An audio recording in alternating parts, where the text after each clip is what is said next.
6 June 2024 Hazrat Maulana Zahirul ইসলাম সাহেব দামাত বারাকাতুহুমের গুরুত্বপূর্ণ আজিমুশ-শান বয়ান কোটি আদি মার্কাজ মসজিদ, কিশোরগঞ্জ। আলহামদুলিল্লাহ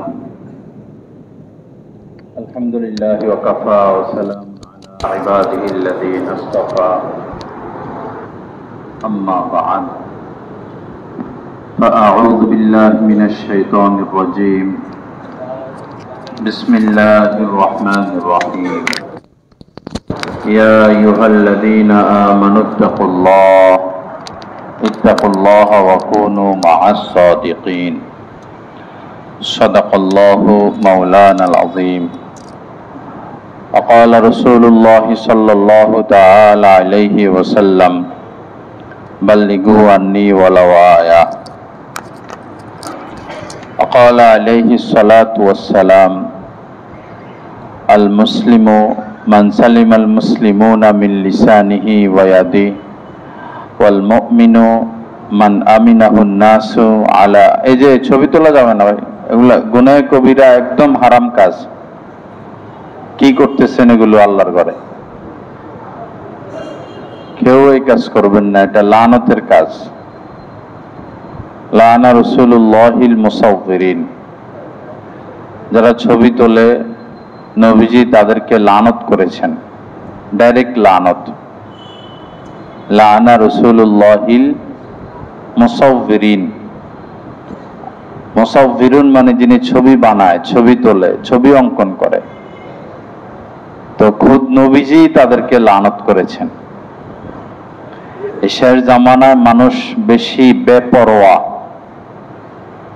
সুদের ব্যাপারে কোনো সতর্কতা নাই, নজর হেফাজতের ব্যাপারে কোনো সতর্কতা নাই, পর্দার ব্যাপারে কোনো সতর্কতা নাই, ঠিক ছবি তোলার ব্যাপারেও কোনো সতর্কতা নাই।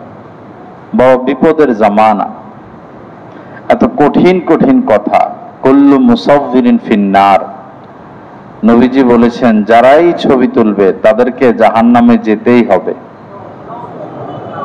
আর কত কঠিন করে তিনি বলবেন, আসাদ্দুন নাসি আযাবান ইনদাল্লাহ আল মুসাফিরুন।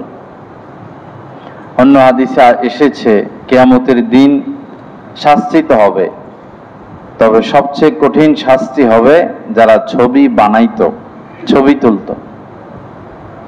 আল্লাহর রাস্তে কেউ এই ছবি তুলবেন না। মসজিদের ইমাম সাহেব, খতিব সাহেব, এলাকার মুফতি সাহেব যদি, বাংলাদেশের বড় আলেম যদি মদ খাওয়া শুরু করে দেয়, তো মদ খাওয়া কি হালাল হয়ে যাবে? সারা পৃথিবীর মধ্যে যিনি বড় আলেম, তিনি যদি জুয়া খেলা শুরু করে দেয়, তো জুয়া খেলা কি হালাল হয়ে যাবে? না।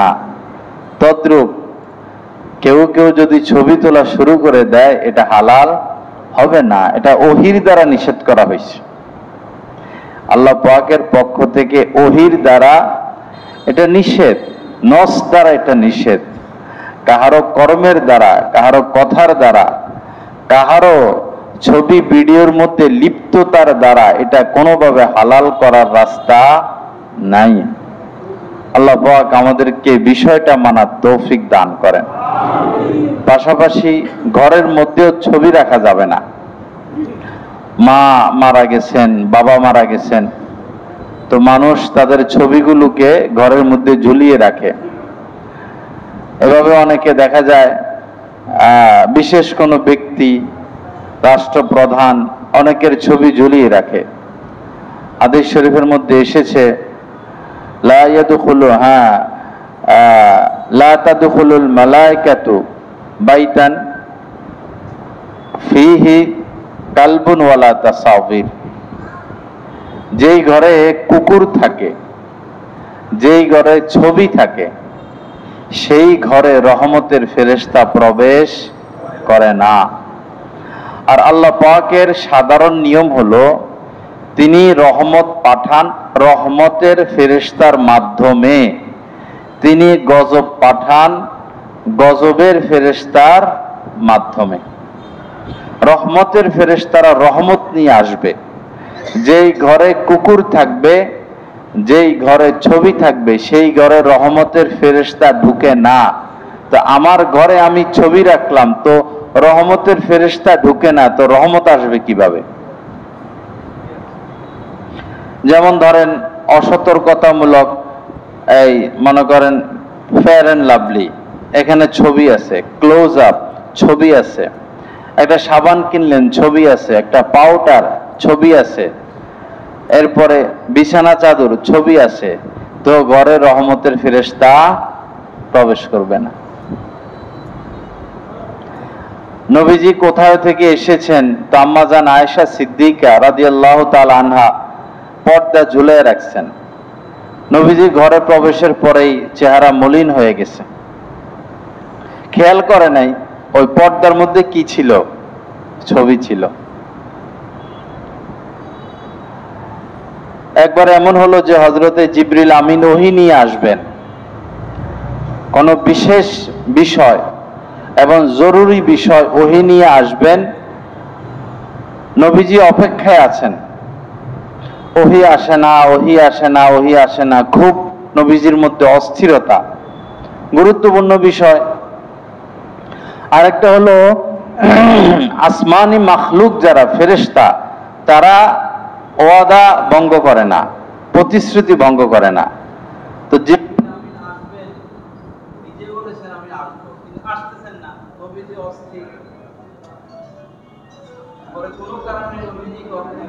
হলেন, কোন কারণে কোন প্রয়োজনে ঘর থেকে বের হলেন, তৎক্ষণাৎ জিবরিল আমিন এসে উপস্থিত। পরে নবীজি বললেন, আপনারা আসমানের মাখলুক, আপনারা তো কথার বরখেলাপ করেন না, তো আসবেন বলছেন আসলেন না। তো ওই সময় জিবরিল আমিন বলছেন, যেই ঘরে ছবি থাকে, যেই ঘরে কুকুর থাকে, আমরা রহমতের ফেরেশতারা সেই ঘরে প্রবেশ করি না। পরে দেখা গেল যে ওই চৌকির নিচে ভুলে একটা কুকুরের বাচ্চা গিয়ে শুয়ে রয়েছে, পরে এটাকে বের করে দেওয়া হলো।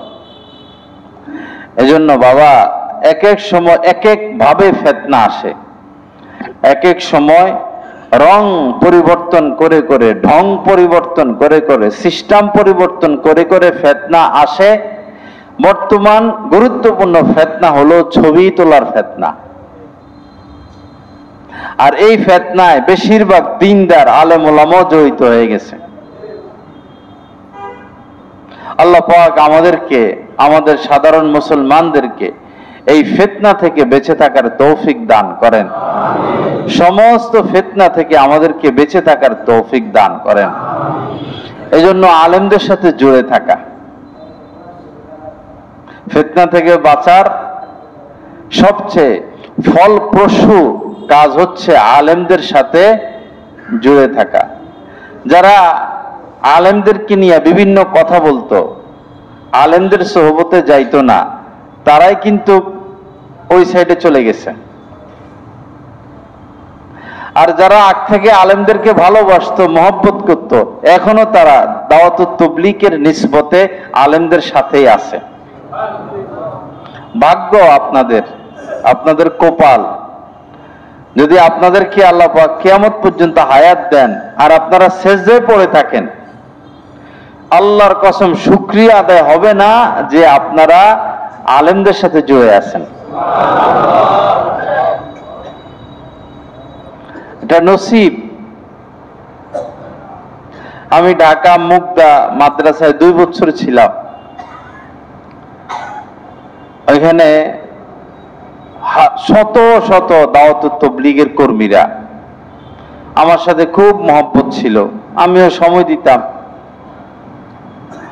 তারাও আসতো, আমিও যাইতাম। পরে আমিও ভৈরবাসী, আর ওই ফিতনাটা আসে, এতাতি ফিতনাটা আসে। পরে শুনলাম যে বেশিরভাগ ভাইরাই ওইদিকে চলে গেছে। খুব কষ্ট পাইলাম, খুবই কষ্ট পাইলাম।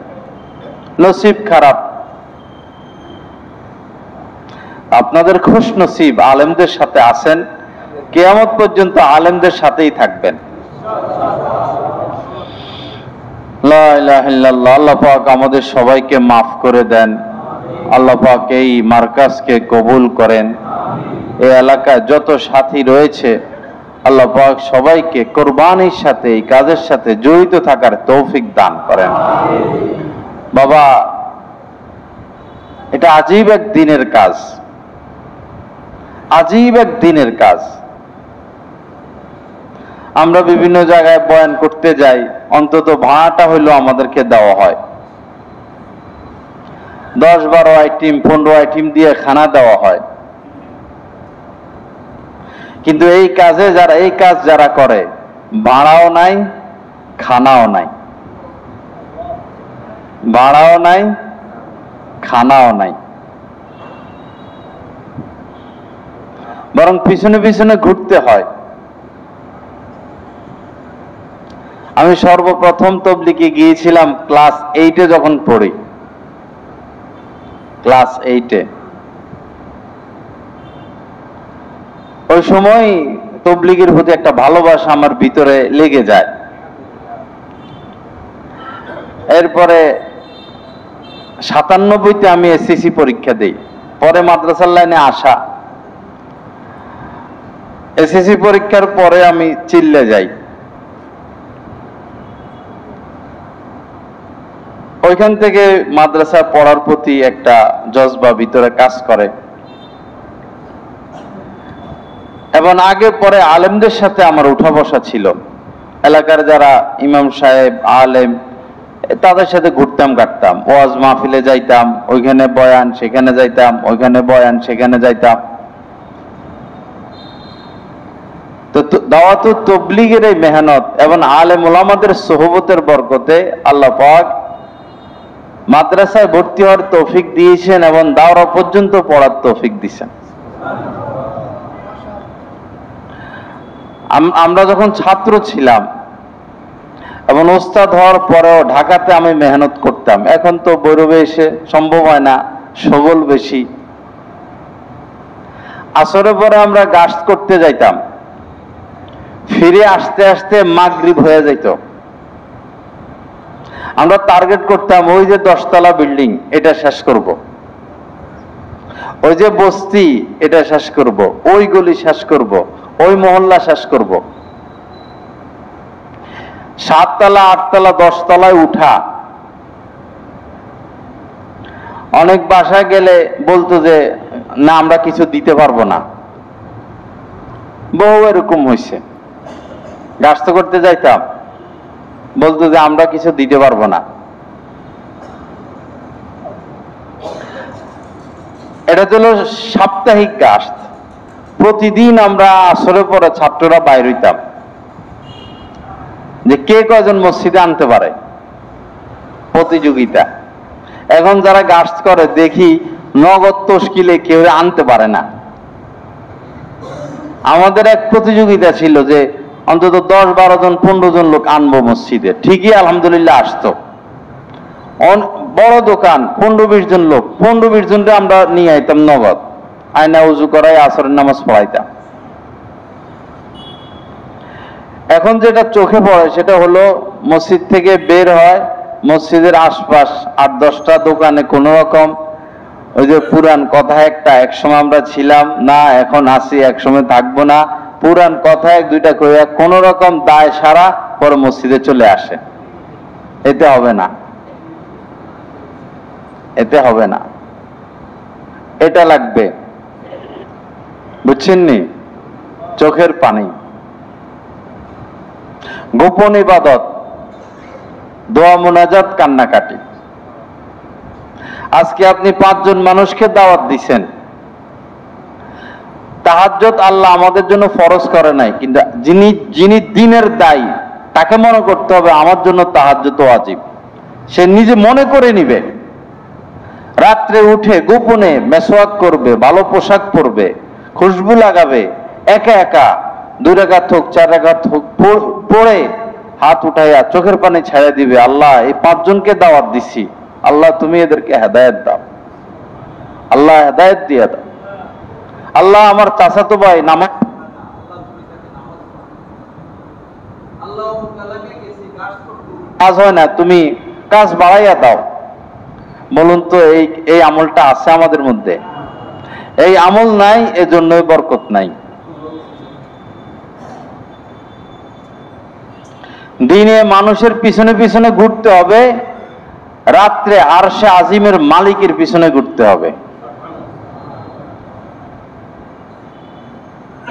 দুই মেহনত এক হলে সেখানে বরকত আসবে। লাইসা মিনাল কামিলিনা মান লা ইয়াকুমুল লাইল।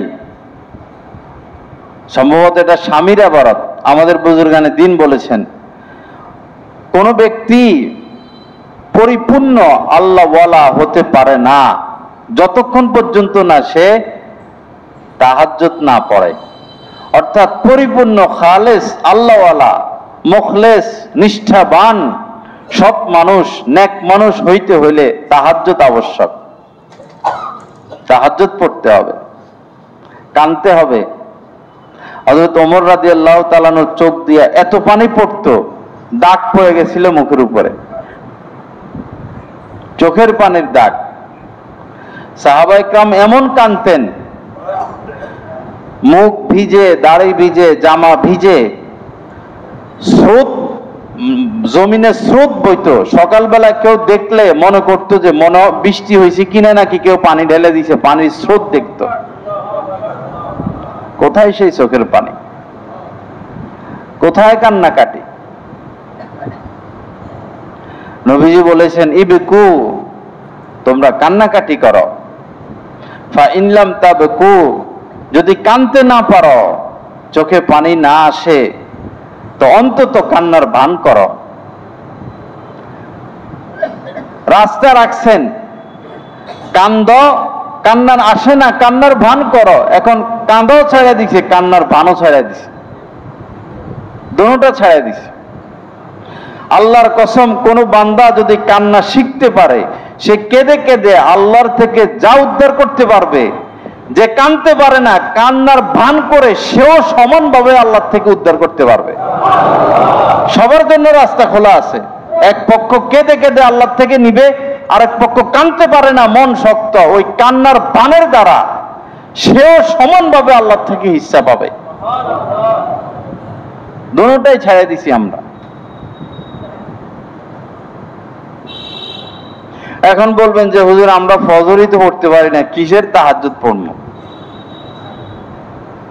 তাও আল্লাহ পাক রাস্তা রাখছেন, আলেম ওলামা রাস্তা খোলা রাখছেন, বলেন আলহামদুলিল্লাহ।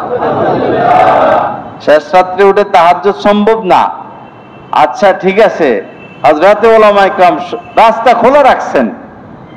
সেটা কি? সেটা হলো, মনে করুন বিরিয়ানি আর তেহারি, কাচ্চি বিরিয়ানি আর তেহারি। কাচ্চি বিরিয়ানি 500 টাকা প্লেট, তেহারি আপনি 75 টাকা দিয়ে পাবেন। এখন খাইতে মন চাইছে কাচ্চি বিরিয়ানি, টাকা তো নাই, তো বস অন্তত তেহারি হইলো খাইয়া নাও, তেহারি হইলো খাইয়া নাও। কাচ্চি বিরিয়ানি পারবা না 500 টাকা দিয়া, তো তেহারি খাও। তদ্রূপ শেষ রাত্রে উঠে তাহাজ্জুদ পড়া উত্তম। কেউ যদি শেষ রাত্রে উঠে তাহাজ্জুদ পড়তে না পারে, রাস্তা খোলা আছে, সে শুরুর রাত্রে পড়ে নিবে, শুরুর রাত্রে পড়ে নিবে। কেমন যেন কাচ্চি খাইতে পারে নাই, তাহলে তেহারি খাইয়া নেক।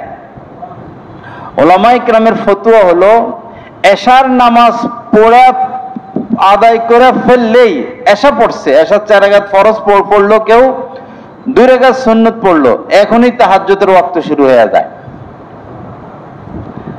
তাহাজ্জুদের ওয়াক্ত ব্যক্তি বিশেষ, এক একজনের জন্য এক এক টাইম তাহাজ্জুদ। আপনি রাত্রে 12টা বাজে এশা শেষ করছেন, 12টার পর থেকে আপনার তাহাজ্জুদ। আপনি 8টা বাজে এশা পড়ে ফেলছেন, আপনার জন্য 8টার পর থেকে তাহাজ্জুদের ওয়াক্ত শুরু হয়ে গেছে। তো এখন 4 রাকাত ফরজ পড়লাম, এশা 2 রাকাত সুন্নত পড়লাম, এশা শেষ, এখন ভিতর পড়ি।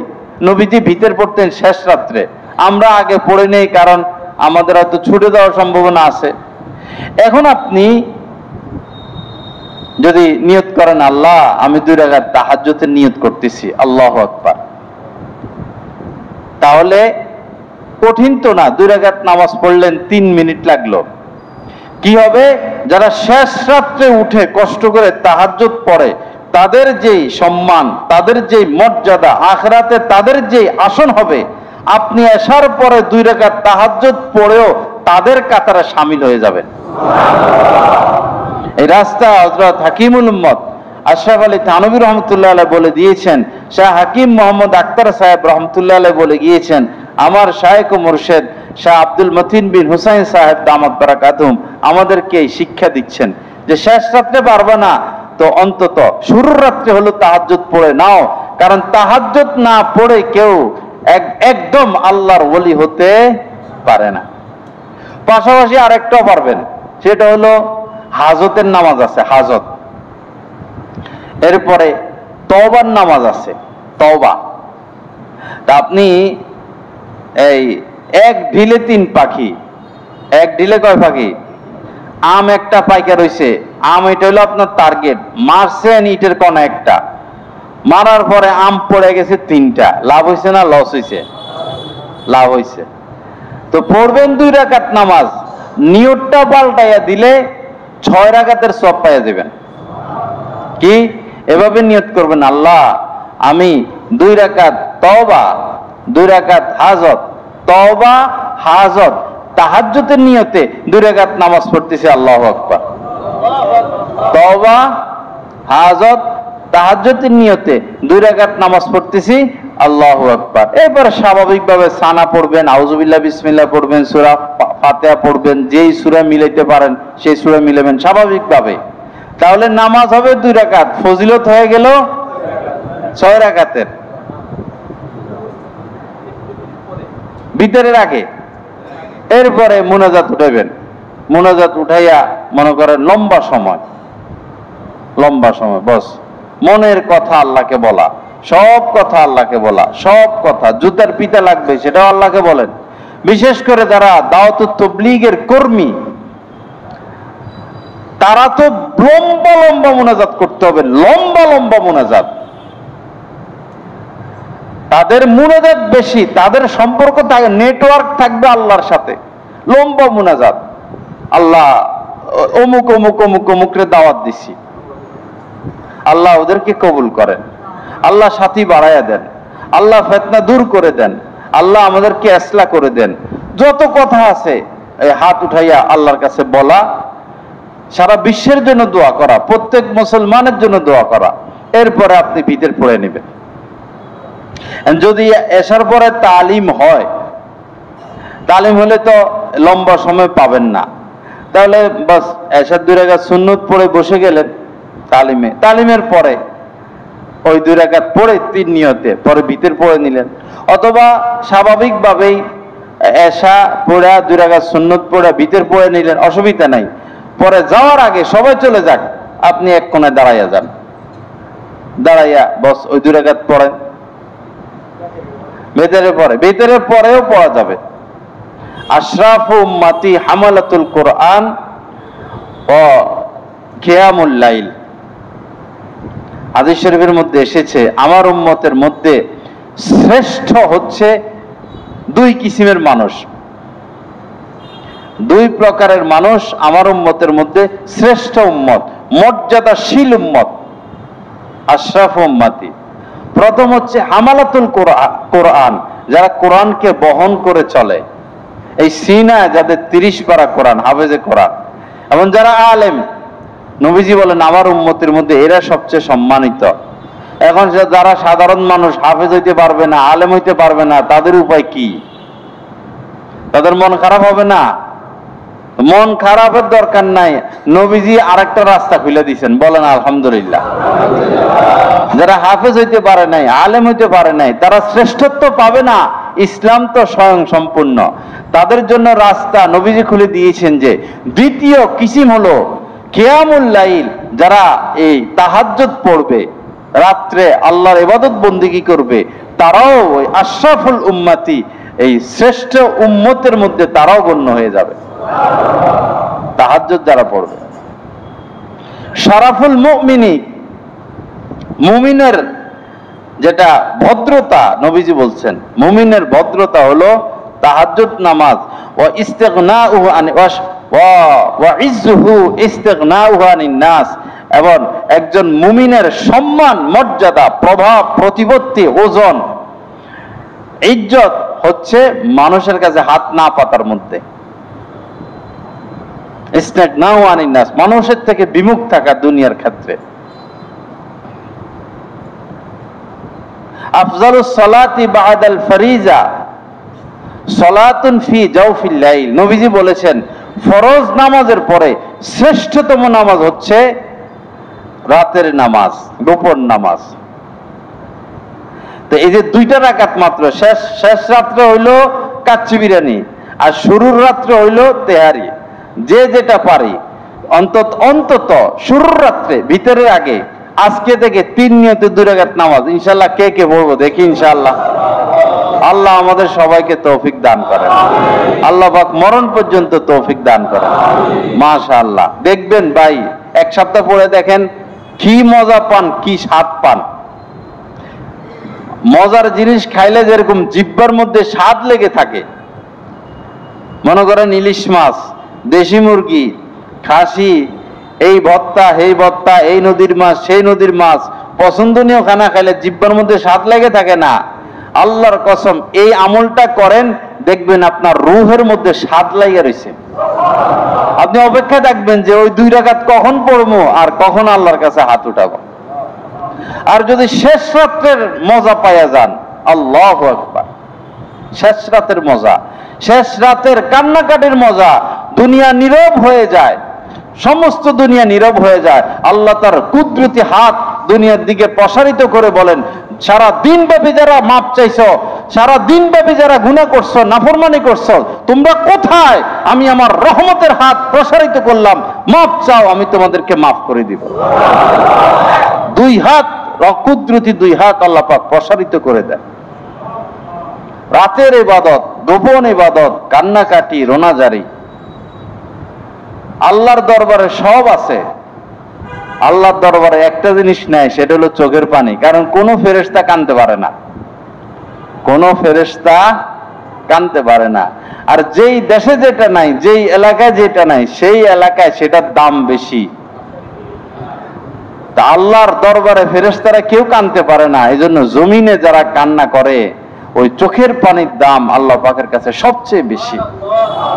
এত বেশি চোখের পানির দাম আল্লাহ পাকের কাছে, নবীজি বলেছেন কেউ যদি আল্লাহর ভয়ে কাঁদে আর তার চোখ দিয়ে 1 ফোঁটা পানি গড়াইয়া তার গালে পড়ে, মাছির মাথা পরিমাণ 1 ফোঁটা পানি তার গালে গড়াইয়া পড়ে, নবীজি বলেছেন আগুন, জাহান্নামের আগুন এই চেহারাকে স্পর্শ করতে পারবে না। চোখের পানির এমন দাম। এজন্য নবীজি বলছেন মাহরুম হইও না, বঞ্চিত হইও না এই চোখের পানি থেকে। কান্না করো, কানতে না পারো ফাতাবা কাও, কান্নার ভান করো, কান্নার ভান করো। আরেকটা বুদ্ধি বইলা দিই, সহজ বুদ্ধি, সেটা হইলো এই 2 রাকাত তো আছেই, আরেকটা হইলো শেষ রাত্রে উঠা যায় না, তো বস শোয়ার আগে লাইট অফ করে, স্বামী স্ত্রী হোক বা শুধু স্বামী হোক, বস ওই খাটের মধ্যে বসে, অজু লাগবো না, কিচ্ছু লাগবো না, অজু করো, আতর লাগাও, জামা পরো, জামিলা, আচ্ছা জামিলা থাক, বস ওই চোখের মধ্যে বসা অন্ধকারে, বস আস্তাগফিরুল্লাহ আস্তাগফিরুল্লাহ আস্তাগফিরুল্লাহ, একবারই দিল থেকে আল্লাহ মাফ করে দেন, আল্লাহ মাফ করে দেন, আল্লাহ মাফ করে দেন। 2 মিনিট হোক, 3 মিনিট হোক, শুয়েই তো যাবো, 5 মিনিট হোক, শুয়েই তো যাবো, একটু মাপটা চাইয়ালই আল্লাহর কাছে, একটু মাপটা চাইলো, পরিষ্কার করে লই সম্পর্কটা পরিষ্কার করে লই। হতে পারে আজকের রাতে শেষ রাত, বউ খবর আসে স্বামী স্ত্রী একসাথে শুইছে, স্বামী চলে গেছে, স্ত্রীর খবর নাই, 9টা-10টা বাজে খবর হয় শরীর শক্ত হয়ে গেছে। আবার স্ত্রী শুয়ে রয়েছে, স্বামী ফজর পড়তে চলে গেছে, কাজে চলে গেছে, স্ত্রী এখানে শেষ হয়ে গেছে, খবর নাই, বিদায় এখন মুহূর্তে হয়ে যায়। লম্বা লম্বা আশা করি, ওমা তাশাউনা ইল্লা ইনশা আল্লাহ, আমরা লম্বা আশাই করব, ওইটাই ঘটবে যেটা আল্লাহ চান, ঘটবে সেটাই যেটা আল্লাহ চান। এজন্য আমাদের উলামা ইকরাম বলেছেন লম্বা লম্বা আশা না করা। লম্বা লম্বা আশা না করা, ওই জমিটা কিনবো, দোকান করব, মার্কেট করবো, ছেলেরে আমেরিকা পাঠাবো, কোটি কোটি টাকা কিনবো, মন্ত্রী হব, এমপি হব, এই করবো সেই করবো, দুনিয়াবি লম্বা আশা না করা, আখেরাত কেন্দ্রিক লম্বা আশা করা, আখেরাত কেন্দ্রিক লম্বা আশা করা। আল্লাহ পাক জাল্লা জালালু আমাদের সবাইকে কবুল করেন। আল্লাহ পাক তার মহব্বত আমাদেরকে দান করেন। আল্লাহ পাক দ্বীনের বুঝ আমাদেরকে দান করেন। এজন্য ভাইরা, যারা দ্বীনের দায়ী, যারা দাওয়াত ও তাবলীগের মেহনত করতেছেন, এই আপনাদের কানতে হবে ভাই। শুকনা কোনো কিছু ভালো লাগে? শুধু ভাত দিছে ভালো লাগবো? শুধু মুড়ি দিছে ভালো লাগবো? মুড়ির সাথে একটু পেঁয়াজ, কাঁচামরিচ, চানাচুর, একটু ছোলা বুট, তখন না মজা আসে। শুকনা না, ভিজা ভিজা কাজ করতে হবে। দোয়া মুনাজাত, দোয়া মুনাজাত, দোয়া মুনাজাত, দোয়া মুনাজাত, দোয়া মুনাজাত, দোয়া মুনাজাত। নবীজি কতবার গেছেন আবু জাহেলের কাছে, আল্লাহ আয়াত নাজিল করেছেন, খতামাল্লাহু আলা কুলুবিহিম। এই হিমের মার্জা সেদিকে দ্বিতীয় পৃষ্ঠায়, কোরআন শরীফের দ্বিতীয় পৃষ্ঠে এটা, খতামাল্লাহু আলা কুলুবিহিম। আল্লাহ বলতেছেন, এদের অন্তরকে আমি এদের অন্তরে মোহর মেরে দিছি, এরা আর দ্বীন গ্রহণ করবে না, এরা হেদায়েত পাবে না। আবু লাহাব, এই উতবা, এই শাইবা, আবু জাহেল, এরা আর দ্বীন গ্রহণ করবে না। কোরআনের প্রতি বিশ্বাস আমাদের থেকে কোটি কোটি গুণ নবীর বেশি। এটা জানা সত্ত্বেও নবীজি এরপরে হাজার হাজার মানে বহুবার আবু জাহেল, আবু লাহাব, উতবা, শাইবার কাছে গেছেন। কেন? উম্মতকে শিক্ষা দেওয়ার জন্য, যে আমি নিশ্চিত জানি এরা হেদায়েত পাবে না। এরপরেও আমি বারবার গেছি, আমার দায়িত্ব আমি পুরো করেছি। তোমরা আমার থেকে শিখো কিভাবে মানুষের পিছনে পিছনে ঘুরতে হয়। কার পিছনে আমরা ঘুরি? কার জন্য টাকা খরচ করি? শুধু মুখে দাওয়াত দিলে হবে না, টাকাও খরচ করতে হবে। টাকা খরচ করতে হবে। আপনার যতটুকু আছে, আপনি শুধু 5 টাকা দিয়ে একটা চা খাওয়াইতে পারবেন, 5 টাকা খরচ করেন। আপনার আরো একটু বেশি, আপনি বিস্কিট সহ পারবেন, খাওয়ান। আপনার তৌফিক আরেকটু বেশি, ফল খাওয়াইতে পারবেন, খাওয়ান। আপনার তৌফিক আরেকটু বেশি, এলাকার কমিশনার, এলাকার চেয়ারম্যান, এলাকার নেতা, ওই লোকটা হেদায়েত পেলে কাজ বেশি হবে, ওই লোকটা সন্ত্রাস, হেদায়েত পাইলে কাজ বেশি হবে, তারা বাসায় দাওয়াত দেন, তারা একদিন মার্কাজে দাওয়াত দেন, মসজিদে দাওয়াত দেন, ভালো করে খাওয়াই দেন। আর কিচ্ছু বলবেন না, শুধু খাওয়াইয়া দেন, সালাম কালাম দেন। আস্তে আস্তে আস্তে আস্তে একদিন, আজকে মার্কাজে তো বয়ান হবে, একটু সুযোগ হবে, চলেন যাকে পেটে দিতে হবে, আগে পেটে কিছু দিতে হবে। মাওলানা ইলিয়াস সাহেব রহমতুল্লাহ আলাইহি কেমনে দাওয়াতের কাজ শুরু করছেন ভুলে গেলে তো হবে না। কামলা নিতেন, কামলা নিতেন। এই তোমরা সারাদিন কাজ করলে কত পাও? উদাহরণস্বরূপ 50 টাকা পাই, তা তোমাদেরকে 50 টাকা দিব। কামলা নিতেন, এগুলো খাওয়াইতেন, যে আজকে তো সারাদিন আমার তো এগুলো তালিম করাইতেন, এগুলো বুঝাইতেন, সূরা শিখাইতেন, খাওয়ানাও দিতেন, টাকাও দিতেন, আদর যত্ন করতেন, আবার ডাইকে আইনা সূরা শিখাইতেন, দিন শিখাইতেন। এইভাবে তো কাজ করছেন। আল্লাহ পাক সহি বুঝ দান করেন। আরেকটা হলো, কাপড় যেমন সাদা, দুধ যেমন সাদা, যারা মেহনত করবে তাদের জিন্দেগিটা এরকম সাদা হইতে হবে। ফুল থেকে যেমন ঘ্রাণ বের হয়, যারা দিনের কাজ করবে তাদের জীবন চরিত্র থেকে এরকম ঘ্রাণ বাইর হইতে হবে।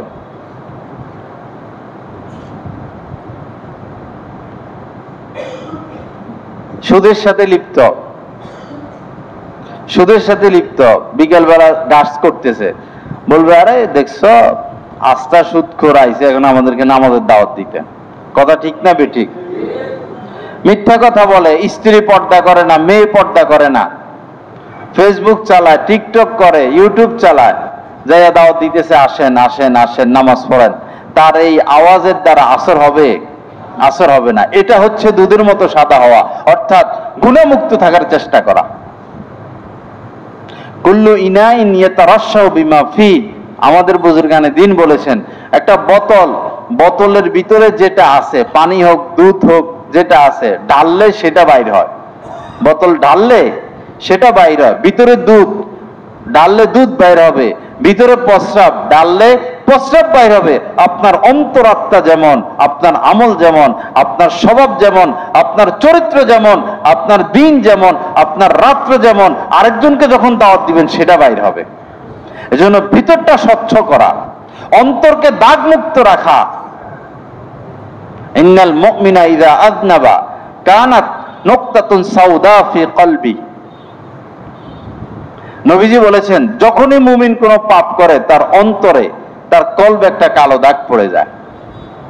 যখনই পাপ করব কালো দাগ, যখনই পাপ করে কালো দাগ, কালো দাগ পড়তে পড়তে পড়তে পড়তে পড়তে পড়তে পরে একটা বলকে ওয়ালে মারলে যেরকম বল ফিরে আসে, বেশি পাপ করার কারণে এদের অন্তরাত্মা এমন হয় যে এরা আর দ্বীন গ্রহণ করতে পারে না। কিন্তু সহজ রাস্তা রাখছেন নবীজি। শরীর ময়লা হইলে, কাপড় ময়লা হইলে ভেজাল আছে, সাবান দিতে হয়, কসলাইতে হয়, পানি লাগে, নীল দাও, মাঠ দাও, আয়রন করো, কত ঝামেলা। অন্তর যদি ময়লা হয় কোনো ঝামেলা নাই, শুধু বলেন আল্লাহ মাফ করে দেন, আল্লাহ মাফ করে দেন, আল্লাহ আর করবো না, আল্লাহ মাফ করে দেন। আল্লাহর কসম, সাথে সাথে আল্লাহ পাক এই তওবার সাবান দিয়ে আমার আপনার অন্তরকে তিনি ধুয়ে দেন। তওবা এমন জিনিস। এজন্য আমার ভাইরা, যখনই গুনাহ হবে, সারাদিন গুনাহ হইতে পারে, গুনার পরিবেশ, শেষ জামানা, যখনই গুনাহ হবে 1 মিনিট দেরি করবেন না, আল্লাহ আল্লাহ আমার তো অপরাধ হয়ে গেছে। তওবা করছেন, 1 মিনিট পরে আবার গুনাহ হয়েছে, অসুবিধা নাই, আবার বলেন আল্লাহ আমার তো গুনাহ হয়ে গেছে। চলতে থাকেন, আবারও গুনাহ হয়ে গেল, আবারও কোনো ভিন্নারের দিকে নজর চলে গেল, আবারও মিথ্যা প্রকাশ হয়ে গেল, আবারও গীবত হয়ে গেল, আবারও কাউকে কষ্ট দিয়ে দিলাম, অসুবিধা নাই, আল্লাহ আমার তো গীবত হয়ে গেছে, আল্লাহ মাফ করে দেন।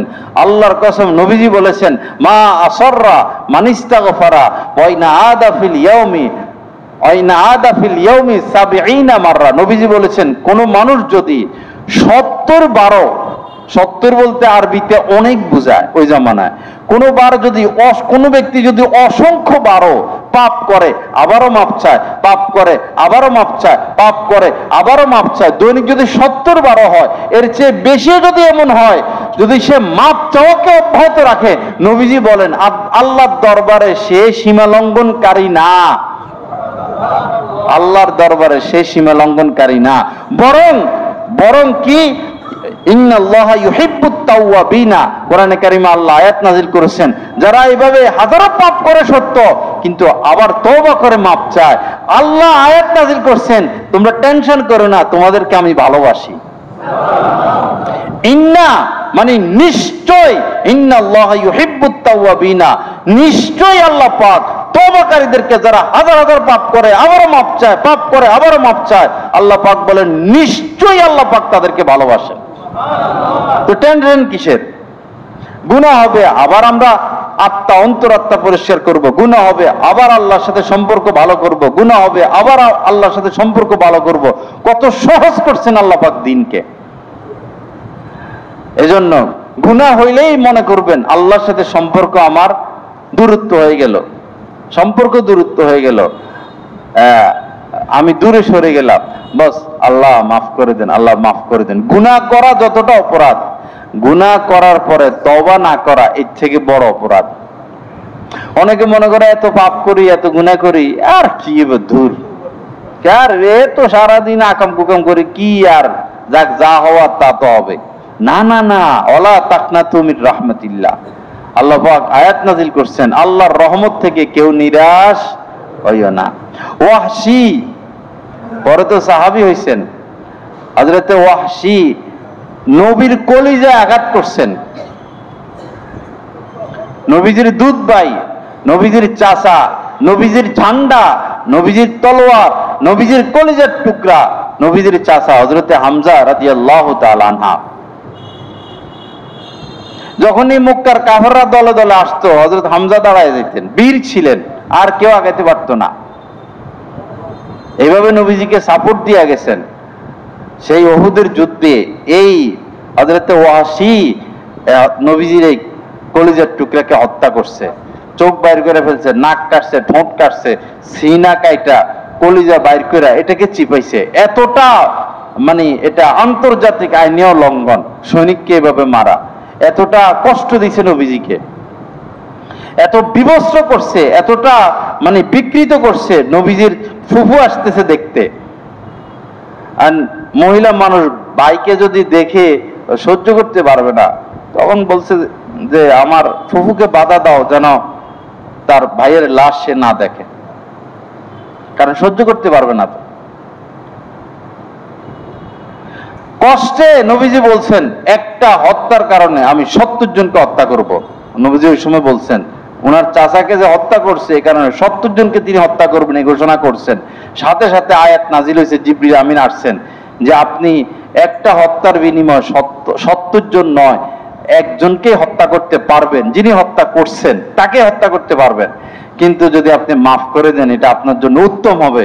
সাথে সাথে বলছেন আমি মাফ করে দিলাম, সাথে সাথে মাফ করে দিছেন। পরে এই ওয়াহাশী যেন হেদায়েত পায়, এই ওয়াহাশী এত মারাত্মক অপরাধ করছে, সে যেন হেদায়েত পায়, সে যেন ঈমান নিয়ে যাইতে পারে, তার শানে আল্লাহ পাক পর পর 4টা আয়াত নাজিল করছেন, সেজন্য যে সে যেন পথে আসে। শেষের আয়াত এটা, ওয়ালা তাকনাতু মির রাহমাতিল্লাহ ইন্নাল্লাহা ইয়াগফিরুয যুনুবা জামিআ ইন্নাহু হুয়াত তাওয়াবুর রহিম। শেষে আয়াত নাজিল করছে যে নিরাশ হইও না, ওয়ালা তাকনাতু মির রাহমাতিল্লাহ ইন্নাল্লাহা ইয়াগফিরুয যুনুবা জামিআ। আল্লাহ এমন শক্তিধর, আল্লাহ পাক এমন শক্তিধর যে তিনি মানুষ অনেক অনেক পাপ করছে, করুক না, মুহূর্তের মধ্যে আল্লাহ পাক সমস্ত পাপ মাফ করে দেন। এজন্য কেউ নিরাশ হবেন না, ইনশাআল্লাহ সবাই আমরা জান্নাতে যাব। সবাই আমরা কোথায় যাব?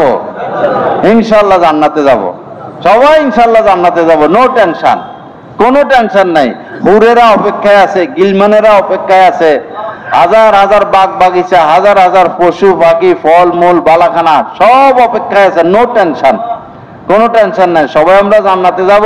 বস কাজ এটা, গুনাহ হয়ে গেলে আবার আল্লাহ মাফ করে দেন, গুনাহ হয়ে গেছে আবার মাফ করে দেন, গুনাহ হয়ে গেছে আবার মাফ করে দেন। আর নিজের সামর্থ্য অনুযায়ী দিনের জন্য কাজ করব, নিজের সামর্থ্য অনুযায়ী দিনের কাজ করব, সবাই দিনের কাজ করব ভাই।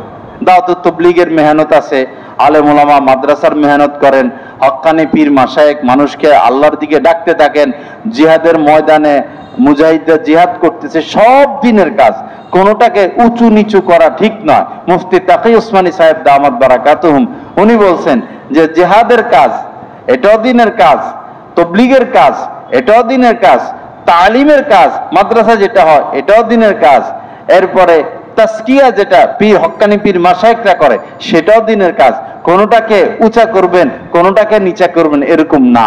হ্যাঁ, মুসলমান ভাইদের কাহারো মনের ঝোঁক তবলিগের দিকে ভাই তবলিগ করেন, কাহারো মনের ঝোঁক মাদ্রাসার লাইনে ভাই মাদ্রাসা করেন, যার মনের যেই ঝোঁক সে সেদিকে কাজ করুক, কিন্তু একটা আরেকটার বিরোধিতা না করা। সবটা আমাদের কাজ, সবটা আমাদের কাজ, সবটাই আমাদের করতে হবে। আল্লাহ পাক আমাদেরকে সহি বুঝ দান করেন, আল্লাহ পাক আমাদেরকে মাফ করেন। তো যারা দায়ী হবে, যারা দায়ী হবে তাদেরকে দুধের মতো সাদা হইতে হবে, দুধের মতো সাদা হইতে হবে। আপনার মেয়েটা যেন পর্দা করে, আপনার স্ত্রী যেন পর্দা করে, আপনার যেন দোষ ধরতে না পারে, এই হলো টার্গেট। কেউ যেন আপনার দোষ ধরতে, আপনি দাওয়াত দিতে গেছেন, এখন গরম জিলাপি বানাইতেছে বা সিঙ্গারা বানায় রাখছে, ভাই আজকে আসেন না, একটু মসজিদে আসেন না, আবার বারবার জিলাপির দিকে চোখ যায়, সিঙ্গারার দিকে চোখ যায়, কাম হবে? ওয়ালা তামুদ্দান্না আইনাইকা ইলা মা মাত্তা'না বিহি। নবীজিও দায়ী ছিলেন, নবীজিকে বলছেন আল্লাহ পাক, আল্লাহ নবীর প্রতি আয়াত নাজিল করে বলতেছেন এদেরকে যে দুনিয়া দিলাম কাফের বেদিন, আপনি ফিরেও তাকাবেন না সেদিকে। ওয়ালা তামুদ্দান্না আইনাইকা ইলা মা মাত্তা'না বিহি, এদেরকে যে দুনিয়াদারি দিলাম ওদিকে ফিরেও তাকাবেন না, আপনাকে যা দিয়েছি সেটা নিয়ে আপনি খুশি থাকেন। যারা দাওয়াতের কাজ করবে তারা ইস্তেগনা হইতে হবে,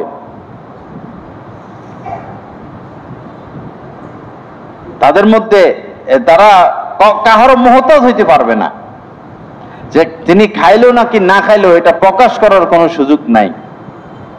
নবীজি পেটে সাহাবায়ে কেরাম পেটে পাথর বাঁধছেন না খায়া থাকতে থাকতে, পাথর বাঁধলে ঠান্ডা ঠান্ডা লাগে, কষ্টটা একটু কম হয়, পরে পাথর বাইন্দার কতক্ষণ থাকবেন, যাই নবীজিকে বললেন যে এই অবস্থা, নবীজি দেখাইলেন, কয়টা দেখাইছেন? দুইটা। সাহাবায়ে কেরাম বাঁধছেন একটা, নবীজি বাঁধছেন দুইটা। তো দিনের কাজ কি ছাইড়া দিছেন? সওয়াল করছেন কেউর কাছে? সওয়াল করা যাবে না, সওয়ালের বান করাও যাবে না। যারা দায়ী হবে তাদেরকে গুনাহমুক্ত থাকতে হয়। বিশেষ করে নজরকে হেফাজত করা, নজর হেফাজত করা। আম আম আম মানে কি? ব্যাপক। আম গুনাহ হয়ে গেছে কিছু, ব্যাপক আম গুনাহ হয়ে গেছে। কি কি? ছবি তোলা, এটা আম হয়ে গেছে। সুদ খাওয়া আম হয়ে গেছে। কুদৃষ্টি করা আম হয়ে গেছে। গীবত করা আম হয়ে গেছে। কুচিন্তা করা আম হয়ে গেছে। কুধারণা করা আম হয়ে গেছে। হিংসা আম হয়ে গেছে। ঘৃণা আম হয়ে গেছে। অহংকার আম হয়ে গেছে, ব্যাপক হয়ে গেছে, ব্যাপক গুনাহ। ছবি তোলারে এখন কিছু মনে করে না। এই কটিয়াদি যারা ব্যবসা বাণিজ্য করে, খবর নিয়ে দেখেন বেশিরভাগই সিসির সাথে সম্পর্ক। কিসের সাথে সম্পর্ক? আমি বৈরবের হিসাব দিতে পারি, বৈরবের 95% ব্যবসায়ী সুদের সাথে লিপ্ত। এরাই আবার মসজিদের সভাপতি, সেক্রেটারি, মাদ্রাসার সভাপতি, সেক্রেটারি, এরাই আবার হজে যাইতেছে, এরাই আবার ওয়াজেরও সভাপতি। এদের মধ্যে আবার চিল্লা সাথীও আছে, এদের মধ্যে বউ আছে, কারো হাতে বায়াত, আবার ব্যাংকেও যায়। তো কাজ হবে? কাজ হবে না। আগে যখন দাওয়াতুত তাবলীগের মেহনতের আগে, এই দেশের মাদ্রাসাগুলো হওয়ার আগে, বহু বছর আগের কথা বলতেছি, ওই সময় এই দেশে হিন্দু বেশি বসবাস করত, হিন্দু বৌদ্ধ। সাহাবায়ে কেরাম এই দেশে আসছেন, তো হিন্দু বৌদ্ধে ভরা ছিল। মোহাম্মদ বিন কাসেম সর্বপ্রথম সিন্ধু প্রদেশ দিয়ে ঢুকছিলেন। কিছু অনেকটা দিনের কাজ হয়েছে, ব্যাপকভাবে দিনের কাজ হয়েছিল ওই জামানায় হযরতে কেরামত আলী রহমতুল্লাহ আলাইহি জৌনপুরের, উনাদের দ্বারা, শেখ শাহজালাল রহমতুল্লাহ আলাইহি উনাদের দ্বারা,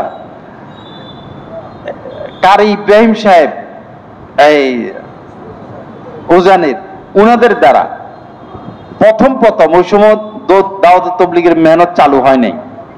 তো উনারা কি করতেন? উনাদের রাতের কান্নাকাটি, উনাদের চেহারা এত নূর, উনাদের ভাষা এত সুন্দর, উনাদের আচরণ এত সুন্দর, উনাদের কথাবার্তা এত সুন্দর। হাঁটা যাইতেছেন, আল্লাহ এত সুন্দর মানুষ, এত বিনম্র হাঁটা, এত সুন্দর চেহারা, হিন্দুরা এসে দলে দলে মুসলমান হয়ে যাইত। অজু করতেছেন, আল্লাহ এত সুন্দর অজু করে। পাগড়ি বাঁধছেন, আল্লাহ পোশাক এত সুন্দর।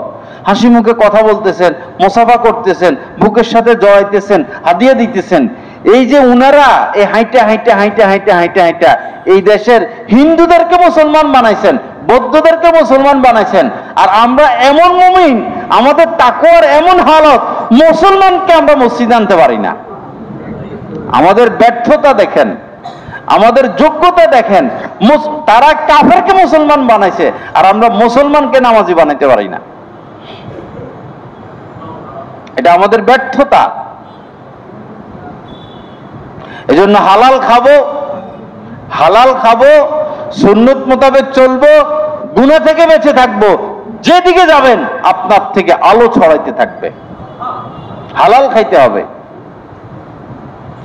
হারামের মধ্যে মজা নাই, হারামের মধ্যে স্বাদ নাই। হারাম খাইলে নূর নষ্ট হয়ে যায়, হারাম খাইলে নূর নষ্ট হয়ে যায়। সুন্নত মোতাবেক চলতে হবে, বিশেষ করে নজরকে হেফাজত করা। হাকিমুল উম্মত মুজাদ্দিদ মিল্লাত হযরত মাওলানা শাহ আশরাফ আলী থানভী রহমাতুল্লাহ আলাইহি বলেছেন, কেউ যদি একবার নজরকে হেফাজত করে, একবার 10,000 রাকাত তাহাজ্জুদ পড়লে আল্লাহ পাক তাকে যে সওয়াব দিবেন, মর্যাদা দিবেন, একবার মাত্র নজর হেফাজত করলে এর থেকে বেশি মর্যাদা দান করবেন। একবার যদি নজর হেফাজত করে, আপনি বিল্ডিং এর দিকে তাকাবেন, দেখবেন ওখানে মহিলার ছবি ঝুলাই রাখছে। আরেক দিকে তাকাবেন, বিশাল করে মহিলার ছবি ঝুলাই রাখছে। ডাইনে তাকাবেন মহিলা, বামে তাকাবেন মহিলা, পিছনে তাকাবেন মহিলা, সামনে তাকাবেন মহিলা, মোবাইল খুলবেন মহিলা, পত্রিকা পড়বেন মহিলা, একটা জিনিস কিনবেন মহিলা, চতুর্দিকে। কারণ কাফেররা কোরআন হাদিস রিসার্চ করে, এরা সব জানে কোন কোন কাজ করলে মুসলমানদের প্রতি আল্লাহর দয়া আসবে না, দয়া লাগবে না। এটা কাফেররা আমাদের থেকে ভালো জানে। যে কারণে ওই কাজের মধ্যে আমাদেরকে লিপ্ত করায় দেয়। কাফেররা জানে, নবীজি বলেছেন লানাল্লাহু নাযিরা ওয়াল মানজুরা ইলাইহি, যারা কুদৃষ্টি করবে, যারা কুদৃষ্টি করবে তাদের উপর আল্লাহ পাকের লানত, এটা নবীজিয়ে বদদুয়া দিয়ে গেছেন। আপনি অন্যের বউয়ের দিকে তাকাবেন, অন্যের মেয়ের দিকে তাকাবেন, খারাপ ছবি দেখবেন, আজেবাজে নারীর দিকে তাকাবেন, নবীজি বদদুয়া দিয়ে গেছেন যে তার উপরে লানত। এটা কাফেররা জানে, যার কারণে সারা দুনিয়া মুসলমানরা যেন লানতগ্রস্ত হয়, রহমতপ্রাপ্ত না হয়, এমন ভাবে নারীর ছবি চতুর্দিকে ঝুলিয়ে দিচ্ছেন। বেশিরভাগ মুসলমান, 1 লক্ষ মুসলমানের মধ্যে একজনও নজরকে হেফাজত করে না। ঠিক না বে ঠিক বলেন? রহমত আসবে কিভাবে? নজরকে হেফাজত করতে হবে যারা দাওয়াতুত তাবলীগের মেহনত করবে, কঠিন ভাবে, কঠিন হস্তে। বোরকার উপর দিয়েও তাকানো যাবে না। বোরকা গায়ে দিয়ে যাইতেছে, যাক এটা তিলকা হুদুদুল্লাহ, এটা আল্লাহর সীমা রেখা, না আমি বোরকার উপর দিয়েও তাকাবো না। নজরকে হেফাজত, এর চেয়ে কঠিন আমল দুনিয়াতে আর নাই বর্তমানে। নজর হেফাজতের চেয়ে কঠিন আমল দুনিয়াতে বর্তমানে নাই আমাদের দৃষ্টিতে। কুল্লিল মুমিনিনা ইয়াগুদ্দু মিন আবসারিহিম, আল্লাহ পাক আয়াত নাযিল করেছেন, মুমিনদেরকে বলুন তারা যেন তাদের নজরকে হেফাজত করে। ওয়া ইয়াহফাযু ফুরুজাহুম, তারা যেন তাদের লজ্জাস্থানের হেফাজত করে। একই আয়াতে 2 হুকুম, নজর হেফাজত, লজ্জাস্থানের হেফাজত। বুঝা গেল ওলামায়ে কেরাম বলেছেন যার নজর হেফাজত নাই তার লজ্জাস্থানের হেফাজত নাই, অথবা যে লজ্জাস্থানের হেফাজত করে না তার নজরও হেফাজত হয় না। যারা দাওয়াতুত তাবলীগের কাজ করবেন, আমার বাবা নজর হেফাজত করতে হবে। এই কাজ আমাদের সবার কাজ, সবাই আমরা চেষ্টা করব। আপনি রিকশায় উঠছেন, 10 মিনিট রিকশায় থাকবেন, বস ভাই কি নাম তোমার? আব্দুর রহিম। ও আচ্ছা আচ্ছা, বাচ্চা কাচ্চা কয়জন? ও মাশাআল্লাহ, কোথায় থাকো? এখানে। আচ্ছা আচ্ছা, ও ঘর সংসার চলতেছে? তো চলতেছে, একটু সুখ দুঃখের কথা কইয়া। এরপরে দেখো আল্লাহ তো আমাদের উপর নামাজ ফরজ করছেন, নামাজ পড়লে এই লাভ, সত্য কথা বললে এই লাভ, তোমরা যে কাজ করতেছ এই কাজটা তোমাদের হালাল, হালাল কাজ, তোমরা হালাল খাও। তাদের একটু ফজিলত বললেন, রিকশাতে বসে আছি, তারা এরকম দাওয়াত দিলাম। এরপরে দাওয়াত দিয়া যাওয়ার সময় 15 টাকা ভাড়া, 5টা টাকা বাড়াইয়া দিলেন। ওই যে দাওয়াত দিছেন, এখন প্রভাবটা 100 গুণ বেশি কাজ করবে। আর যদি ভাড়া দেওয়ার ক্ষেত্রে 15 টাকা ভাড়া, এই 10 টাকা নাও না, আরে 10 টাকা নিলেই তো হয়। এই যে আধা ঘন্টা দাওয়াত দিচ্ছেন, কাম হইব? হ্যাঁ, উল্টো হইব।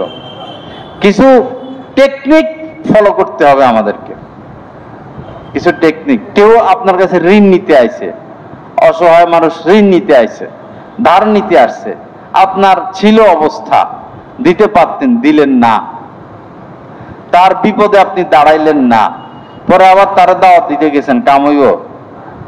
আপনার কথা শুনবো? ঋণটা দিয়ে দিছেন, এরপরে একদিন সুযোগ করে দাওয়াত দেন না, ডাইকে আনেন না। বাবা খরচ করতে হবে, জান মাল জান, মাল জান, আগে মালের কথা আল্লাহ পাক বলছেন, এরপরে জান, মাল খরচ করতে হবে। আপনার অ্যামাউন্ট থেকে আপনি ভাগ করে ফেলেন না। এক লোক আমার ভক্ত, সে একটা সিমেন্টের ব্যবসা দিছে, এজেন্ট হয়েছে, পরে আমার বললো হুজুর 3 ভাগের 1 ভাগ আমি আল্লাহ রাস্তায় খরচ করে দিব, এখান থেকে যা লাভ আসবে 3 ভাগের 1 ভাগ আল্লাহ রাস্তায় খরচ করবো। আপনার যা ইনকাম আপনি একটা বাজেট করেন, 10%, 5%, 3% আমি দিনের জন্য খরচ করব, দিনের লাইনে খরচ করব। কত টাকা যা আসে, কত জরুরত আসে সেখানে ব্যয় করবেন। বিশেষ করে খাওয়ানো। দেখুন, একটা হাদিসের হিকমত আছে। যখন নবীজি মদিনায় ঢুকেন, মদিনায় প্রবেশ করেন মক্কা থেকে, এই প্রবেশকালে একটা হাদিস বলছেন। তো প্রবেশকালে তিনি এই হাদিসটা কেন বললেন? আগেও বললেন না, পরও বললেন না। এটার দ্বারা ইঙ্গিত যে একটা শহরে দিনের কাজ শুরু করতে হলে এই কাজটা করো, এজন্য এই হাদিসটা তিনি বলছেন। কি বলছেন? যে আফসুস সালাম, ব্যাপকভাবে সালামের কি করো? প্রসার। সারাদিন সালাম, সারাদিন সালাম, সারাদিন সালাম। আপনাদের উপর কমপক্ষে 500 বার সালাম দিতে হবে আপনাদেরকে। সালাম সালাম সালাম সালাম। আফসুস সালাম। দ্বিতীয় কথা বলছেন ওয়া আতইমুত তুআম, মানুষকে খানা খাওয়াও, মানুষকে খানা খাওয়াও। ওয়াসাল্লু বিল-লাইল ওয়ান-নাসু নিআম, মানুষ যখন ঘুমায়া যায় তখন তুমি নামাজ পড়ো। কোন এলাকায় দিন জিন্দা করতে হলে এই হাদিস যথেষ্ট। কারণ নবীজি মদিনায় প্রবেশের সময় হাদিস বলছেন আফসুস সালাম ওয়া আতইমুত তুআম ওয়াসাল্লু বিল-লাইল ওয়ান-নাসু নিআম। এই তিন কাজ করতে হবে, খরচ করতে হবে ভাই। ঘটনাক্রমে চায়ের দোকানে বসলেন, চা খাবেন, আরো 2-4 জন আছে, এই সবারে চা দাও, কি দাও, বিস্কিট দাও, সবারে বিস্কিট দাও, সবারে চা দাও। ওই সময় আর কোনো দাওয়াত দেওয়ার দরকার নাই। আগে মনে বসেন না, আগে কোথায় বসতে হবে, মনে বসতে হবে। তার ভিতরে আগে একটু ভালোবাসা লাগাইয়া দেন না। আজকে চা খাওয়াই দিলেন, কালকে চা খাওয়াই দিলেন, সালাম দিলেন, খোঁজ খবর নিলেন, পরে একদিন আরে আজকে আমাদের ঢাকা থেকে মুরব্বী আসবে, আসো না বয়ানটা একটু শোনো বাবা। আসবে কি না? আসবে। খরচ করতে হবে, দোয়া করতে হবে। খাওয়াইয়া আইসে দোয়া শুরু, আল্লাহ ওরে টার্গেট করছি আমি। কি বলবেন আল্লাহ রে, আল্লাহ আমি ওরে টার্গেট করছি, তার ভিতরে তুমি হেদায়েত দাও।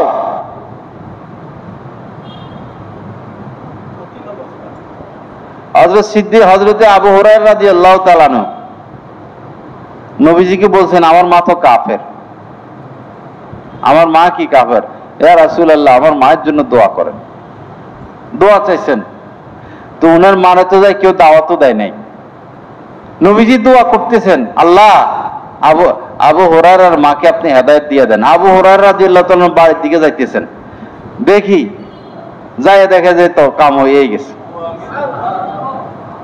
দাওয়াতের দ্বারা এখানে কাজ হলো না, দোয়ার দ্বারা। দাওয়াতও দিতে হবে, দোয়াও করতে হবে, খাওয়াইতে হইব, পিঠে তেলও মাখতে হবে, এবং নিজেকে কি থাকতে হবে, দুধের মতো সাদা থাকতে হবে,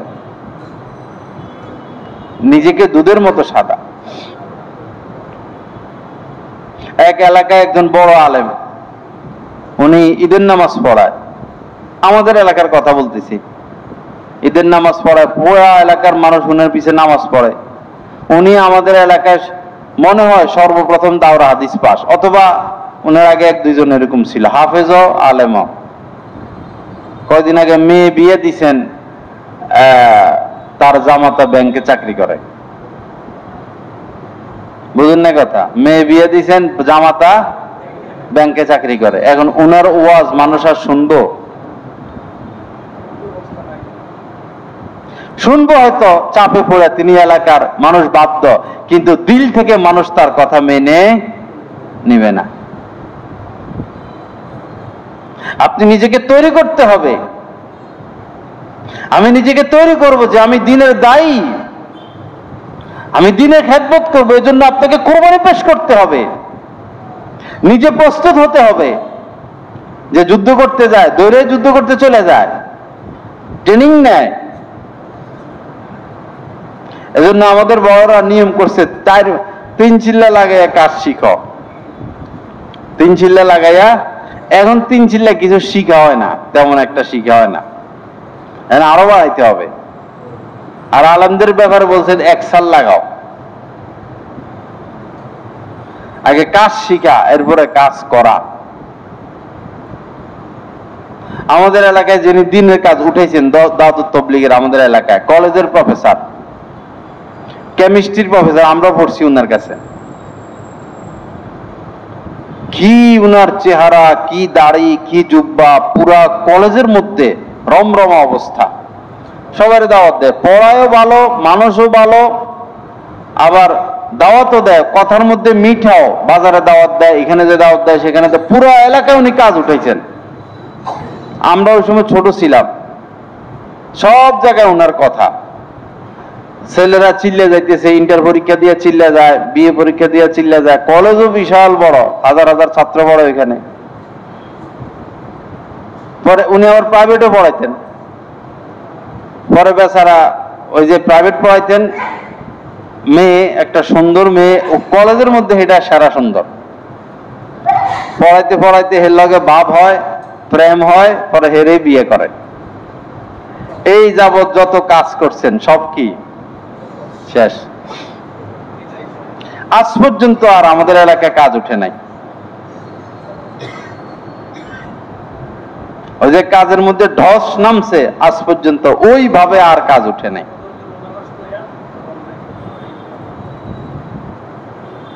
এজন্য আমি কি থাকবো, দুধের মতো সাদা, দুধের মতো সাদা। হালাল খাবো, গুনাহ থেকে বেঁচে থাকবো, আর সুন্নত মোতাবেক চলবো। বেশি কিছু না, কম কথা। হালাল খাবো, সুন্নত মোতাবেক চলবো, গুনাহ থেকে বেঁচে থাকবো, বিশেষ করে নজরকে হেফাজত করব।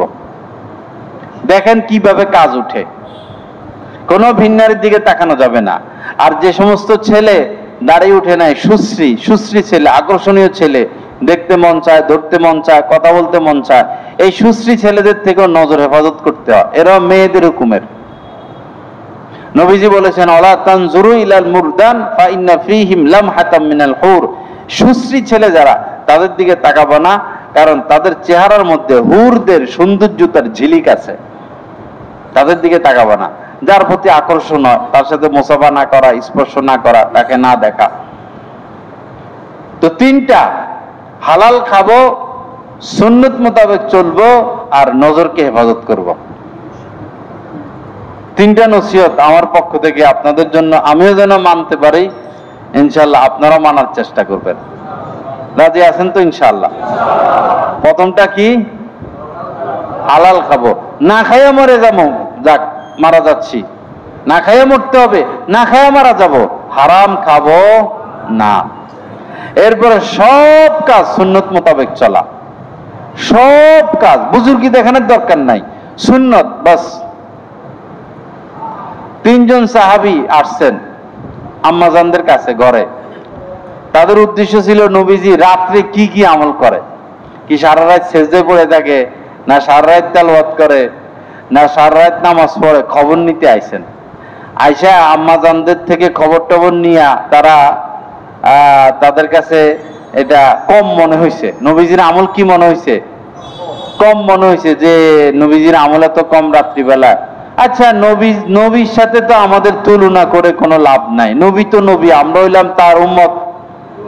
পরে তিনজনের মধ্যে একজন বলল যে আজকে থেকে মরণ পর্যন্ত আমি আর রাত্রে ঘুমাবো না, সারা রাত ইবাদত করব। আরেকজন বলল যে আমি জীবনে আর কোনোদিন রোজা ভাঙবো না, সারা জীবন রোজা রাখবো।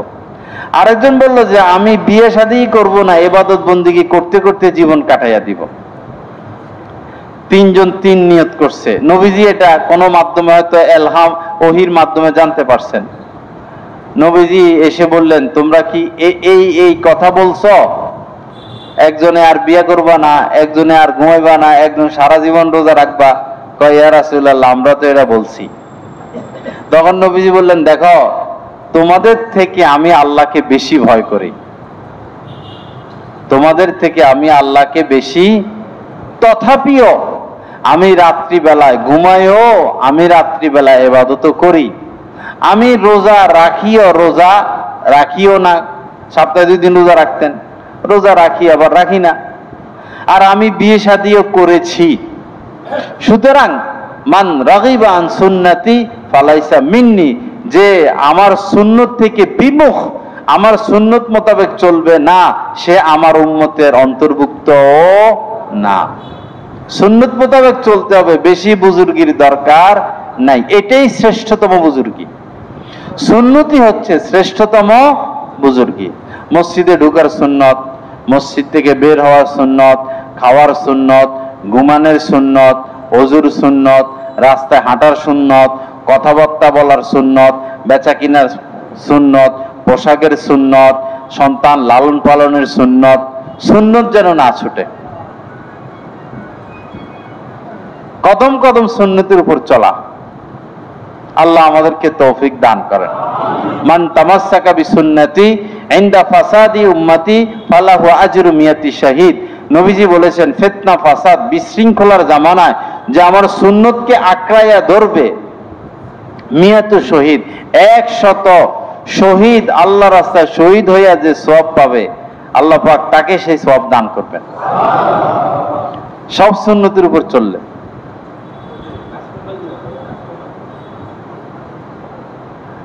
কিছু দোয়া আছে, যেমন এই বাথরুমে প্রবেশের দোয়া, বাইর হওয়ার দোয়া, মনে করে আমল করতে হবে। মসজিদে প্রবেশের দোয়া, মসজিদ থেকে বের হওয়ার দোয়া, এরপরে ঘুম যাওয়ার আগের দোয়া, ঘুম থেকে জেগে দোয়া, খানার আগের দোয়া, খানার পরের দোয়া, এই 5টা বিষয়, এটার উপরে আমল নাই। বিশেষ করে আমি যেটা পরীক্ষা করে দেখছি, ঘুম থেকে জায়গা দোয়া পড়ে খুব কম মানুষ। আমার মনে হয় 1 লাখ মানুষের মধ্যে 2, 4 জন, 5 জন পাওয়া মুশকিল হবে ঘুম থেকে জায়গা দোয়াটা পড়ে। কয়েকটা বিষয়, ঘুমের আগের, ঘুমের পরে, খানার আগের, খানার পরে, বাথরুমের আগের, বাথরুমের পরে, মসজিদের আগের, মসজিদের পরে, 5টা দোয়া, মাসনুন দোয়া। এই 5টা বিষয়ের দোয়ার ব্যাপারে আমরা মনে রাখবো। মুরব্বী টাচ মোবাইলের কথা বলছেন, দেখেন টাচ মোবাইল ব্যবহার তো নিষেধ না। টাচ মোবাইলের দ্বারা হাজার হাজার, লাখ লাখ উপকার, আবার কোটি কোটি ক্ষতি। এখন টাচ মোবাইলের ফতোয়া হচ্ছে ব্যক্তি বিশেষ। মুফতি তাকি উসমানী সাহেব দামাত বারাকাতুম বলেছেন, যারা টাচ মোবাইল ব্যবহার করে গুনাহ থেকে বাঁচতে পারে না, তাদের জন্য টাচ মোবাইল ব্যবহার করা হারাম। টাচ মোবাইল ব্যবহার করা তাদের জন্য হারাম, যারা গুনাহ থেকে বাঁচতে পারে না। আর যারা গুনাহ থেকে বাঁচতে পারে তাদের জন্য বৈধ। কিন্তু আল্লাহ পাক বলেছেন, ওয়ালা তাকরাবুল ফাওয়াহিশ, তোমরা অশ্লীলতার ধারে কাছেও যেও না। বর্তমানে টাচ মোবাইলের চেয়ে বড় অশ্লীল বস্তু আর কি? ফেসবুক চালাইয়া নিজেকে কেমনে কন্ট্রোল করবে? ইউটিউবে যাইয়া, টিকটকে যাইয়া কেমনে কন্ট্রোল করবে? ইউটিউবে যাইয়া আমরা বয়ান শুনি, যারা ভিডিও করে, ছবি তোলে, তাদের বয়ান শুনে কোনো ফায়দা নাই। এরা বেশিরভাগই খামের দান্দা করে। কিসের দান্দা? খাম বুঝেন নাই? খামের দান্দা। ভিডিও করব, ইউটিউবে ছাড়বো, ভাইরাল হইব, আজকে 25,000, আরেক জায়গায় 30,000, এই বছর 25,000, পরের বছর 50,000, এর পরের বছর 1 লাখ। খামের দান্দা। তাদের ওয়াজ না শোনা, যারা ছবি তোলার কাছে লিপ্ত হয়েছে তাদের বয়ান আর না শোনা, তাদের ধারে কাছে না যাওয়া। ইউটিউব থেকে দিন শিখা একটা উদাহরণ দিলে বুঝবেন। ইউটিউব থেকে দিন শিখার একটা উদাহরণ দিলে বুঝবেন। মনে করেন এই 2টা উদাহরণ দিই। টয়লেটের টাঙ্কি আছে না, টাঙ্কির মধ্যে আপেল একটা পড়ে গেছে, আপেল কমলা পড়ে গেছে টাঙ্কির মধ্যে, বাথরুমের টাঙ্কি। এখন আপনি কমলা এটা উঠে খাইবেন? হ্যাঁ, খাইবেন? ইউটিউব থেকে দিন শিখা মানে টাঙ্কির থেকে কমলা উঠে খাওয়া। আরেকটা উদাহরণ দেই। মনে করেন আপনার বাড়ির সামনে একটা পুকুর, পুকুরে মাছ আর মাছ, দেশি শিং, দেশি কই, দেশি মাগুর, দেশি বাইলা, দেশি পুঁটি, ভালো ভালো মাছ, কিন্তু সাপে ভরা। এই পুকুরের মধ্যে কিসে ভরা? সাপ আর সাপ, সাপ আর সাপ, বড় বড় সাপ, ছোট ছোট সাপ, কালা কালা সাপ, দেশি মাছও আছে আর সাপেও ভরা। আপনি এই পানিতে নামবেন মাছ ধরার জন্য? নামবেন? ঠিক ইউটিউব থেকে দিন শিখা মানে এরকম সাপওয়ালা পুকুরে নেমে মাছ শিকার করা। সাপওয়ালা পুকুরে নেমে যেরকম মাছ শিকার করে কেউ নিরাপদে ফিরে আসতে পারবে না, ইউটিউব থেকে দিন শিখেও কেউ নিরাপদ ঈমান নিয়ে ফিরে আসতে পারবে না। যেই ঢুকে দেখে, আচ্ছা হুজুরের ওয়াজ তো চলতেছে, দেখি নিচে কি, দেখি নিচে কি, দেখি নিচে কি, দেখে কিনা? একবারে হুজুরের মুখের দিকে তাকায় তাকায় কেউ বয়ান শুনে? বয়ান তো করতেছে, শুনতেছি তো, দেখি নিচে কি। আরেকটা বয়ান আছে, দেয় এটা, 2-4 মিনিট ভালো লাগে না, আরেকটা দে এটা টিপ, আচ্ছা দেখি নিচে কি, দেখি নিচে কি। হঠাৎ ল্যাংটা মাইয়া চলে আসে কিনা? তো গেছেন মুস্তাহাব করতে, এখন তো আপনি হারাম কাজে লিপ্ত হলেন। এই জন্য আমাদের দাওয়াতুত তাবলীগের মুরব্বীরাও বলেন, নেট থেকে দিন না শিখা, নেট থেকে দিন না শিখা। সরাসরি নবীজি দিন পেশ করতেন, সাহাবায়ে কেরাম এভাবে দিন নিতেন, সাহাবায়ে কেরাম এভাবে বসে দিন পেশ করতেন, তাবিঈনরা এভাবে দিন নিতেন। তাবিঈনরা এভাবে বসে দিন পেশ করতেন, তাবিঈনরা এভাবে সরাসরি পাশাপাশি সাথে থেকে চেহারা দেখে দেখে সোহবতে থেকে থেকে দিন নিতেন। দিন শিখার এটাই সুন্নত তরিকা, সরাসরি।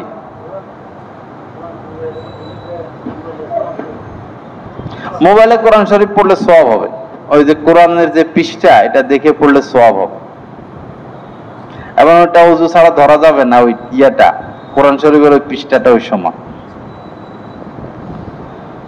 লা ইলাহা ইল্লাল্লাহ। আল্লাহ পাক আমাদের সবাইকে মাফ করে দেন, আল্লাহ পাক আমাদেরকে গুনাহমুক্ত জিন্দেগি দান করেন, এই মার্কাজকে কবুল করেন, দাওয়াতুত তাবলীগের মেহনতকে আল্লাহ পাক সারা দুনিয়া আরো বেশি প্রচার প্রসার করে দেন। বাবা, আমাদের মধ্যে পরিবর্তন আনতে হবে, পরিবর্তন আনতে হবে। একজনের কাছে একবার নয় 100 বার যাব, 100 বার নয় 1000 বার যাব। 1000 বারে কাজ হয় নাই, 1,00,000 বার যাব। সে হেদায়েত পাক না পাক সেটা আমার দেখার বিষয় না, আমি তো আমার আল্লাহর হুকুম পালন করব। যে এর কাছে যায় লাভ কি? কাম তো হয় না, না কাম হওয়ার কি দরকার? আমি যাব, আল্লাহর হুকুম পালন করব, আর আল্লাহর কাছে বলতে থাকবো, দোয়া করতে থাকবো। আর পাশাপাশি নিজে প্রস্তুত থাকা। প্রস্তুত বলতে 3টা বিষয়: সুন্নত মোতাবেক চলবো, হালাল খাবো, আর নজরকে হেফাজত করব।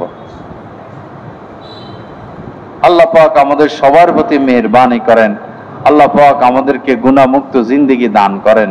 তো যাই হোক ভাইরা, ঈদের পরে সম্ভবত এখান থেকে কয়েকটা জামাত বাইর হওয়ার কথা না, মেহনত চলতেছে কয়েকটা জামাত।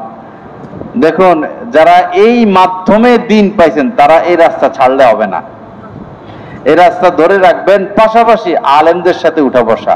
খতিব সাহেব আলেম আছেন, আশপাশ মাশাআল্লাহ আলেম ওলামা আছেন, পাশে লোহাজুরি মাদ্রাসার মোহতামিম আছেন, মোহতামিম সাহেব আছেন, এরপরে কিশোরগঞ্জে মাওলানা ইসমাইল সাহেব আছেন, এরপরে জালালাবাদী রহমতুল্লাহ দামত বারাকাতুম আছেন, মাওলানা ইমদাদ সাহেব আছেন, এরপরে আরো অনেক আছেন, জানা অজানা অনেক আল্লাহওয়ালা আছেন, হক্কানি আলেমে দিন আছেন।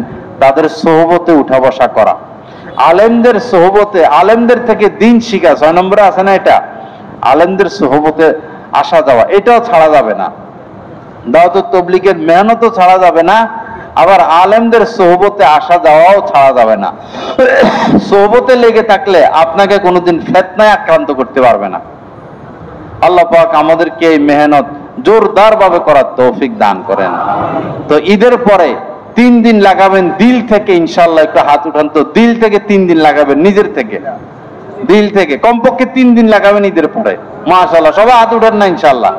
ঈদের পরে 3টা দিন সবাই ইনশাআল্লাহ, মাশাআল্লাহ, সবাই হাত নামা, মাশাআল্লাহ। এরপরে কি যেন তশকিল ছিল না, চিল্লার সাথে কে কে ঈদের পরে চিল্লায় যাবেন নাম লেখাইছেন না? আগে যারা লেখাইছেন এর আগে হাত উঠান, মাশাআল্লাহ। আগে যারা নিয়ত কমপ্লিট, মাশাআল্লাহ মাশাআল্লাহ মাশাআল্লাহ।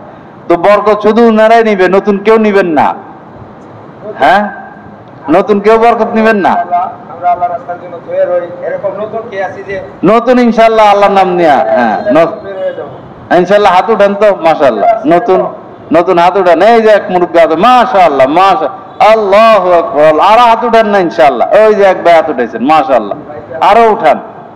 আল্লাহ চাইতো ইনশাআল্লাহ দিনী পরিবেশে থাকবেন, দিন শিখবেন, আলেমদের সাথে সময় দিবেন।